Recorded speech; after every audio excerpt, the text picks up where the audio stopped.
नमस्कार दोस्तों, स्वागत है एक बार फिर आपके अपनी यूट्यूब चैनल पर। तो हम आज जो है मैथ के 10 क्वेश्चन देखेंगे। तो सबसे पहला क्वेश्चन है कि उन्नयन कोण और अवनमन कोण में क्या संबंध है। क्या वो दोनों समान होते हैं, क्या वो दोनों असमान होते हैं, क्या दोनों ही हो सकते हैं, यानी कि समान भी हो सकते हैं या असमान भी हो सकते हैं, इनमें से कोई नहीं। ठीक है, पहली बात तो हम उन्नयन कोण और जो अवनमन कोण है उसको जान लेते हैं। जैसे कोई भी ऐसे कोई बिल्डिंग या मीनार या जो भी पेड़ वगैरह खंभा वगैरह है, यहाँ पर कोई अगर आदमी खड़ा है वो ऐसे देखता है इसको ऊपर से।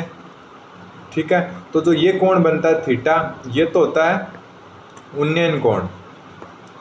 ठीक है, ये तो होता है उन्नयन कोण।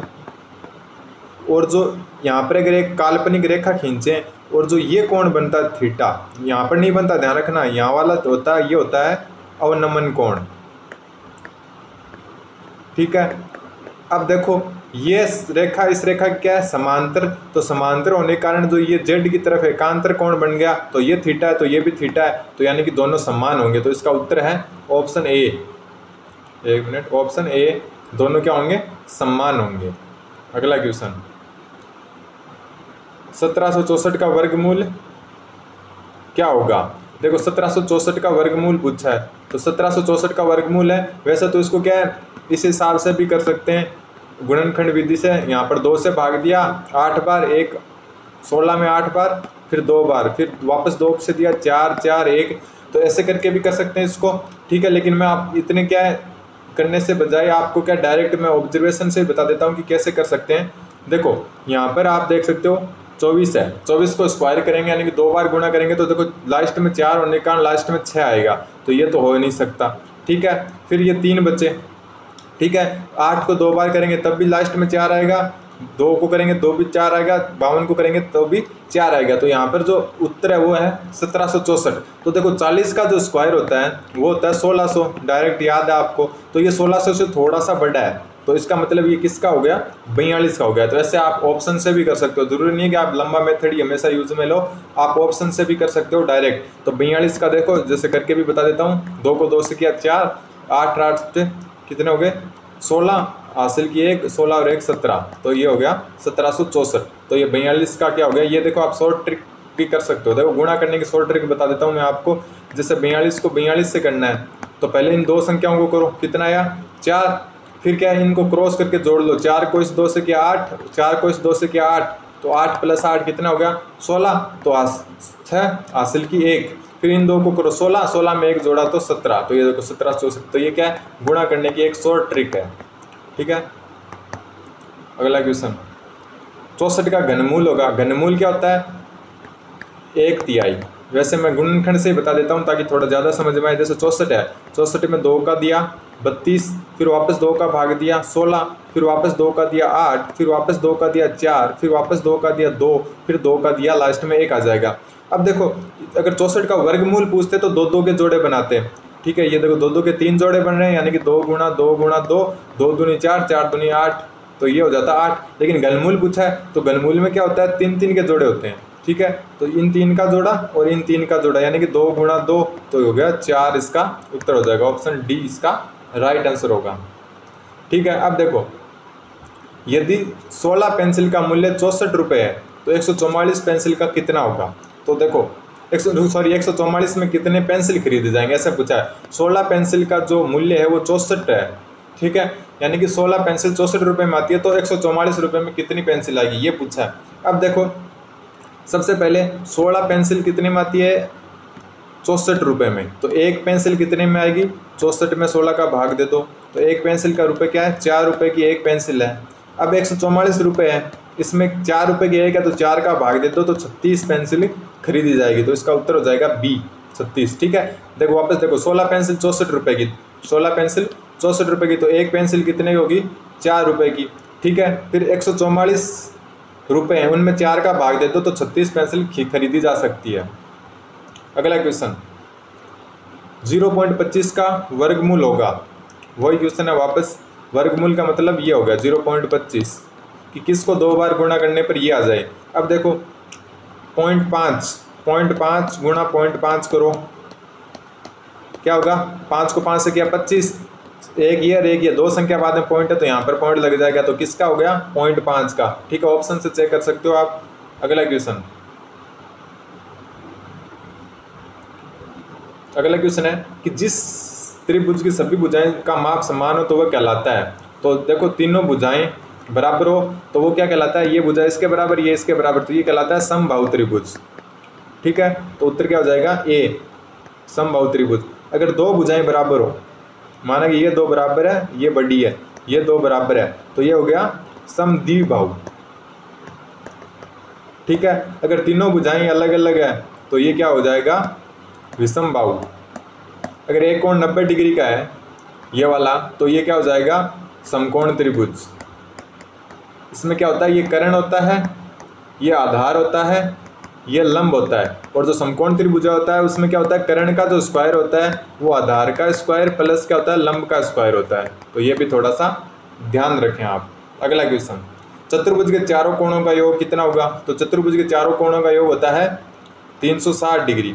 अब मैं एक छोटा सा फॉर्मूला बता देता हूँ ताकि कल को त्रिभुज का चतुर्भुज का तो आपको याद रहता है। ठीक है, त्रिभुज का जैसे त्रिभुज है इसमें क्या है 180 डिग्री होता है, चारों कोणों का तीनों कोणों का योग। चतुर्भुज है इसमें होता है 360, लेकिन बाई चांस आपको षटभुज दे दे, ये दे दे, या अष्टभुज दे दे, या सप्तभुज दे दे, ये दे दे, तब इनके जो अंतः कोण है इनका योग क्या होगा वो कैसे पता लगेगा।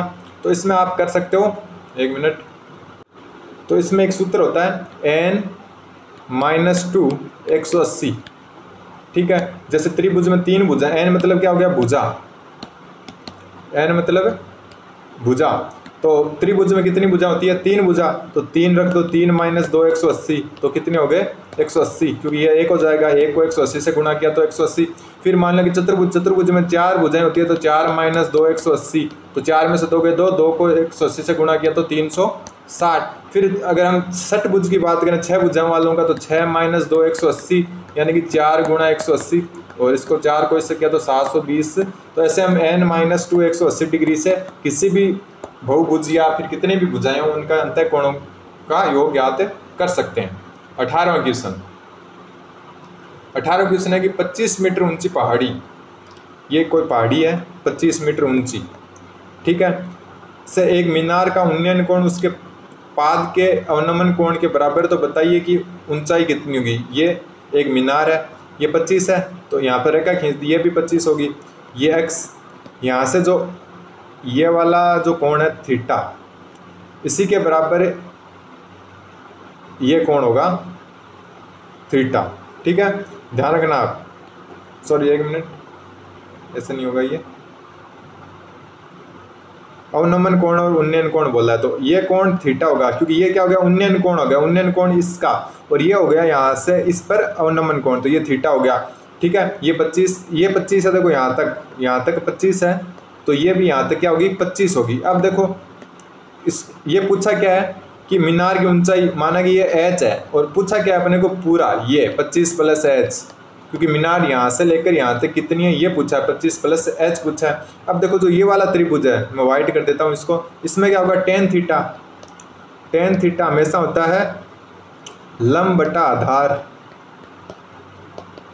ठीक है, तो देखो tan थीटा लंब बटा आधार, लंब क्या होता है थीटा के सामने वाला, यानी कि 25, तो 25 तो क्या हो गया लंब हो गया, आधार होता है ये वाला x, लेकिन यहाँ पर आधार ये है, तो यहाँ ये x है देखो इतना, तो ये भी क्या होगा x होगा, तो ये भी x होगा, तो यहाँ पर हो जाएगा x, तो 25/x tan थीटा बराबर।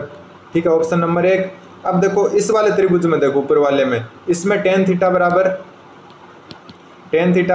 इसमें देखो क्या लंब क्या है h, और आधार क्या है x। देखो यहाँ पर tan थीटा इसके बराबर है, यहाँ पर tan थीटा इसके बराबर है, तो दोनों को बराबर रख दो, यानी कि hx को बराबर रख दो 25x के, x से x कैंसिल हो गया, क्योंकि बराबर में तो नीचे से नीचे वाला कैंसिल हो गया, तो h आ गया 25, h 25 आ गया।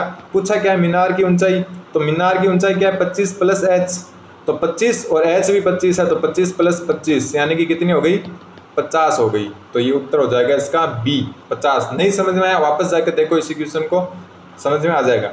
जब एक सीधी खड़ी खड़े खंभे की छाया उसकी लंबाई के बराबर हो तो उन्नयन कोण, जैसे ये खंभा है, ठीक है, ये खंभा है, इसकी मानना कि लंबाई या फिर ऊंचाई h मान लेते हैं, यहाँ पर सूरज है, ठीक है, यहाँ पर सूरज है, सूरज का प्रकाश है इस साइड, तो इसकी छाया बनेगी नीचे की साइड, ये छाया बनेगी। ये भी क्या है, इसकी लंबाई के बराबर, यानी कि ये भी एच है। और ये क्या होगा, थीटा उन्नयन कोण। तो अब पूछा क्या है कि कोण उन्नयन कोण थीटा कितना होगा, तो वही सूत्र tan थीटा बराबर लंब बट्टा आधार, ठीक है, लंब बट्टा आधार। तो लंब कितना है, एक मिनट, लंब कितना है, लंब हमेशा सामने वाला था h, आधार कितना है h, तो h से h कट गया, तो tan थीटा बराबर 1। तो कितने, थीटा का मान 1 होता है 45 का, तो tan 45 का मान होता है 1, तो 45 डिग्री का उत्तर हो जाएगा। tan 90 का मान अनंत होता है, tan 30 का मान 1/√3 होता है, tan 60 का √3 होता है, और 45 का होता है 1। तो tan थीटा बराबर 1, यानी कि थीटा बराबर 45 डिग्री हो गया। आज का लास्ट क्वेश्चन है कि 6 नल एक टंकी को 12 घंटे में भरते हैं, तो बताइए 9 नल एक टंकी को कितने घंटे में भरेंगे। 6 नल 12 घंटे में, ठीक है, तो एक नल भरेगा 12/6 यानी कि 2 घंटे में, तो 9 नल कितने में भर देंगे। 9 नल द्वारा टंकी को, देखो 6 नल द्वारा 12 घंटे में भर जाएगी। रुको ये क्वेश्चन, ठीक है, 6 नल द्वारा, थोड़ा सा चुक हो गया, 1 मिनट रुको, ये क्षमता नहीं है, टाइम है। देखो 6 नल क्या भरते हैं, 12 घंटे में भरते हैं, ठीक है, तो 6 नल 12 घंटे में, तो कुल कार्य कितना हो गया। ये आपको थोड़ा सा हाई लेवल का क्वेश्चन है, कुल कार्य कितना हो गया 12 × 6, यानी कि इतना कार्य करना पड़ रहा है उनको 12 घंटे। अगर 6, ये मान लो आपकी 12 घंटे अगर 6 आदमी कार्य कर रहे हैं, तो उनको कार्य कितना करना पड़ रहा है 12 × 6, यानी कि 72 कार्य करने पड़ रहे हैं, या 72 यूनिट कार्य करना पड़ रहा है। तो अब 9 आदमी कितने दिन में, ये 9 आदमी कितने घंटे में करेंगे, या फिर 9 नल कितने देर में भरेंगे, ठीक है, तो 9 का भाग दे दो तो 8 आ जाएगा, 8 ने 72, तो इसका 8 उत्तर सही हो जाएगा। तो धन्यवाद, बन रहे, और आपको अगली क्लास कल प्रोवाइड हो जाएगी। धन्यवाद।